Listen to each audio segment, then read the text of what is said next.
मजबूर होके कल वो लोग दिल्ली आए और उनके साथ किस तरह का सलूक हुआ। ये वो बच्चे हैं जो कल देश का भविष्य है। पहली तो बार सरकार को बड़ा दिल दिखा के उनसे मिलना चाहिए। गया था कुछ थानों से, हमने बच्चों को छुड़ाया भी जहाँ पर पुलिस ने डिटेन किया था। 80 के बच्चों के साथ जो लाठीचार्ज हुआ है, जो दुर्व्यवहार हुआ है टीचरों के साथ, इसकी जांच हो। जब दिल्ली में बच्चे पिट रहे हैं और हम उनकी आवाज नहीं उठा रहे तो उनके मन में हमारे प्रति प्यार नहीं, गुस्सा पैदा हो। स्पष्ट रूप से सरकार सुन ले कि हम सड़कों पे मजबूत आंदोलन करेंगे। एसएससी के छात्र और शिक्षक लगातार विरोध प्रदर्शन कर रहे हैं। नगीना के सांसद चंद्रशेखर आजाद ने आज संसद भवन में भी विरोध जताया है और जो मांगे छात्रों की ओर से की जा रही है उसको पूरा करने की मांग भी चंद्रशेखर आजाद द्वारा की गई है। बातचीत के लिए हमारे साथ खुद मौजूद है। सर, कल प्रदर्शन किया गया, आपने देखा कि अलग अलग प्रदेशों से जो छात्र हैं वो एकजुट हुए, शिक्षक भी समर्थन में उतरे। देखिए, कल जो प्रदर्शन दिल्ली में हुआ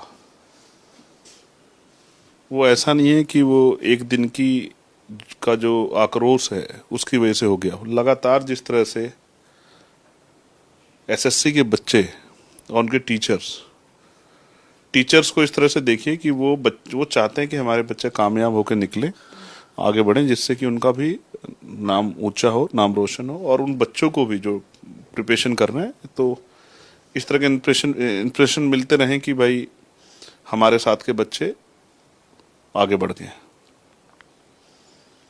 तो मजबूर होके कल वो लोग दिल्ली आए और उनके साथ किस तरह का सलूक हुआ ये भी पूरे देश ने देखा। और ये कौन है? ये वो बच्चे हैं जो कल देश का भविष्य है। उनके साथ जिस तरह का लाठीचार्ज किया गया, दुर्व्यवहार किया गया।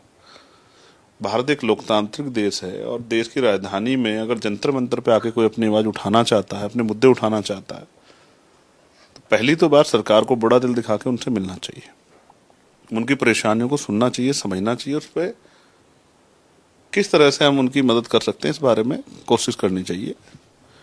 कल जिस तरह का व्यवहार हुआ, दुर्व्यवहार महिला टीचरों के साथ हुआ, महिला अभ्यर्थियों के साथ हुआ, वो सब कौन है? हमारी तो बहन भाई है ना, हमारे देश के लोग हैं, हमारे देश का युवा है। वो कहते हैं कि भारत सबसे युवा देश है, 50% ज्यादा आबादी युवा है और इन्हीं के पैर हाथ जोड़ते हैं हम चुनाव के समय। लेकिन कल जिस तरह का सलूक उनके साथ हुआ वो निंदनीय है और मेरे हृदय से मुझे पीड़ा है इस बात की। मैं गया था कुछ थानों से, हमने बच्चों को छुड़ाया भी जहाँ पर पुलिस ने डिटेन किया था। आज जब सुबह हाउस चला तो मैं हाउस में हमने 0 आवर में भी लगाया था सवाल और एजेंट में मोशन भी लगाया था कि इस पे चर्चा हो। तो हाउस के एजेंट होने से वो चीजें नहीं हो पाई। तो हाउस के बाहर, पार्लियामेंट के बाहर, अब मुझे लगा कि इसके अलावा कोई रास्ता नहीं, तो हमने तख्तियां लेके जो है खूब जोरदार नारों के साथ अपना विरोध दर्ज कराया और डीओपीटी मिनिस्टर के यहाँ भी मैंने जो है कल ही कोशिश की थी कि उनसे मुलाकात हो। आज भी कोशिश की कि मुलाकात हो जाए, नहीं हो पाई। मैं मंडे उनसे मुलाकात करूंगा और कोशिश करूंगा एसएससी के बच्चों का जो एक पैनल बना के उनको भी मंत्री से मिला जाए, उनकी मांगों को सरकार सुने। और मंडे का भी हमारा प्रयास रहेगा, मंडे में जो हाउस चलेगा, कि एसएससी के बच्चों के साथ जो लाठीचार्ज हुआ है, जो दुर्व्यवहार हुआ है टीचरों के साथ, इसकी जांच हो। दूसरा, जो उनकी मांगे हैं कि जिस तरह से पेपर रद्द हो जाना अचानक से, बहुत दूर सेंटर लगना, दिल्ली का सेंटर बंगाल, बंगाल का सेंटर उड़ीसा, इतनी दूर दूर जो सेंटर लगते हैं, फिर जहां एग्जाम सेंटर पर जो तकनीकी खामियां मिल रही हैं, महिला अभ्यर्थियों ने कई शिकायतें ऐसी की हैं जिन पर मैं चर्चा नहीं करना चाहता। 1 मिनट देर हो जाते तो पेपर मिल जाते, कई बार बच्चों को रोते तस्वीरें वायरल हुई हैं। इन सब मांगों को हमें सुनना पड़ेगा। जिन कंपनियों को एडुकेटी जो कंपनी जो है, जो ब्लैक लिस्टेड कंपनी, आपने उनको पेपर कराने का टेंडर दे दिया, इससे बच्चों में बड़ी गुस्सा है क्योंकि वो निष्पक्ष परीक्षा चाहते हैं।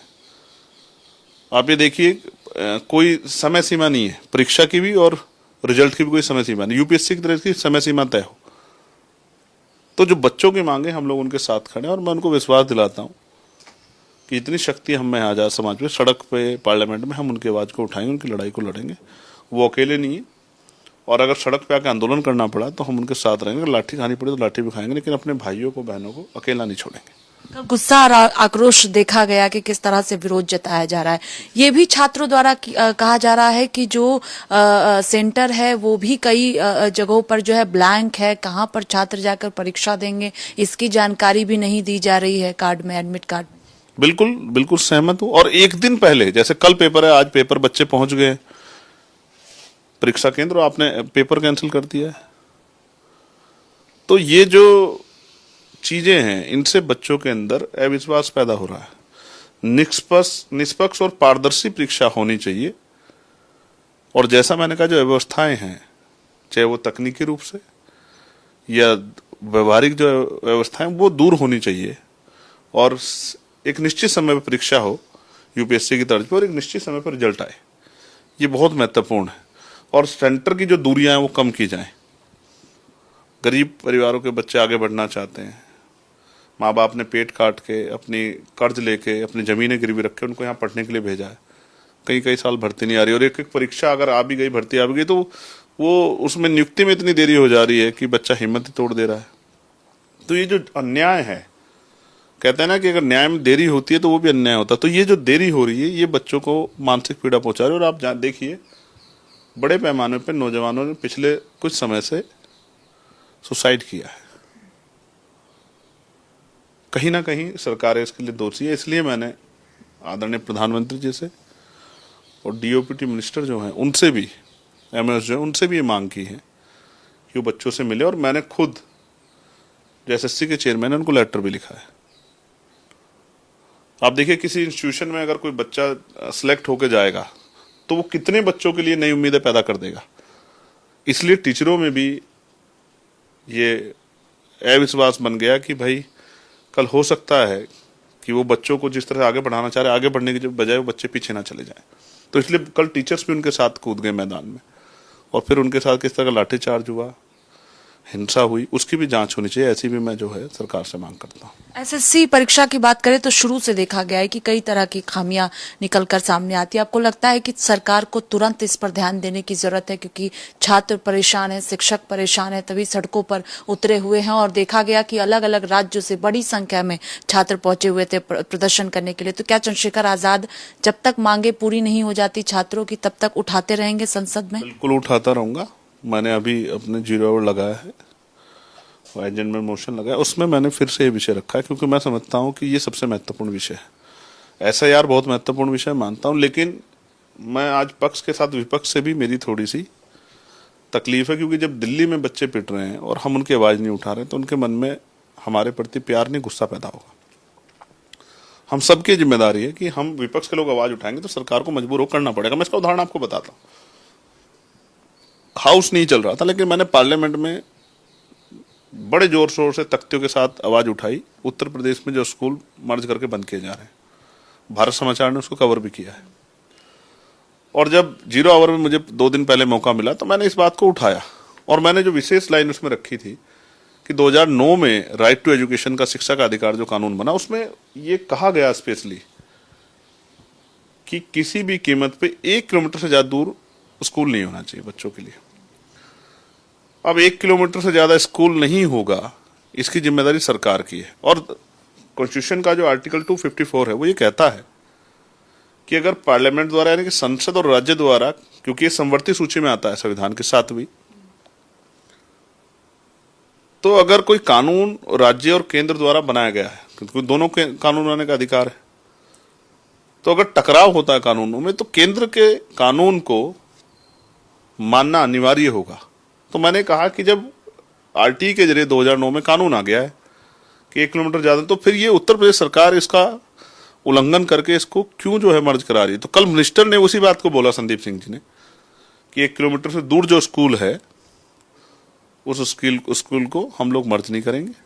और अगर जरूरत पड़ी तो 1 किलोमीटर से ज्यादा दूरी का, से कम दूरी का भी अगर कोई स्कूल ऐसा है जिसको रहना चाहिए, हम उसको भी रखेंगे। तो ये एक आंशिक रूप से अभिभावकों की आंसुओं की, उन बच्चों के आंसुओं की जीत है। लेकिन अभी भी सरकार पे पूर्ण भरोसा नहीं किया जाता, क्योंकि कई पिछली बार 69 शिक्षक भर्ती ने भी इसी तरह का वादा करके सरकार ने 6800 नियुक्ति का पत्र निकाल कर फिर धोखा दिया था।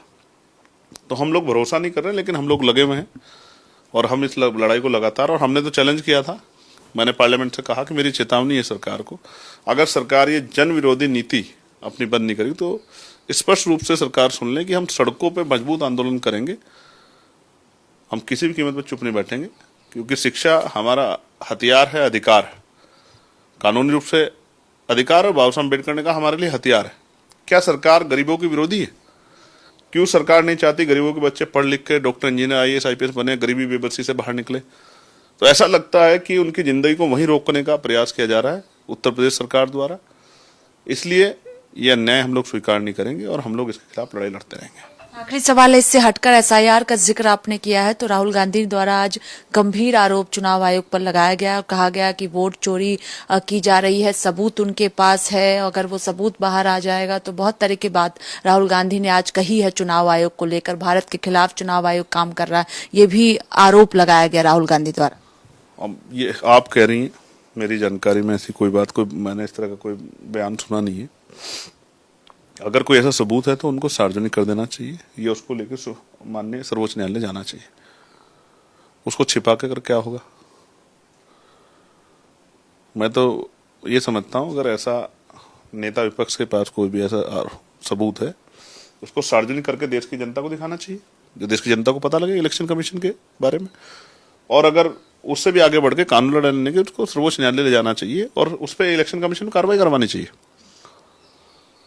तो मैं मानता हूं कि बाबा साहब अम्बेडकर ने कहा था कि वोट भी हमारा एक तरह से हथियार है और इस हथियार से ही हम लोकतांत्रिक शक्ति बना सकते हैं। तो वोट की चोरी तो नहीं होनी चाहिए, इसलिए एसआईआर पे हमेशा हम लोग विपक्ष के साथ खड़े रहे। लेकिन सदन चले और क्षेत्रीय मुद्दों पे, जैसे हम नगीना लोकसभा के क्षेत्रीय मुद्दे हैं, सड़क हैं, बिजली, पानी और भी रोजगार, महिला सशक्तिकरण, गुलदार द्वारा हमले, मानव एनिमल कॉन्फ्लिक्ट, जो तमाम इशू हैं हेल्थ के, उन पे भी चर्चा होनी जरूरी है। इसलिए सदन चलना चाहिए। मेरी पक्ष और विपक्ष दोनों से मांग है कि मंडे से ऑर्डर जो है, ऑर्डर में हाउस चले और हम लोग अपने विषयों पे बात कर पाए, ऐसी भी मैं जो है दोनों पक्षों से उम्मीद करता हूँ। बहुत शुक्रिया बातचीत के लिए। कैमरा पर्सन देवेंद्र के साथ स्वाति पाठक, भारत समाचार, दिल्ली।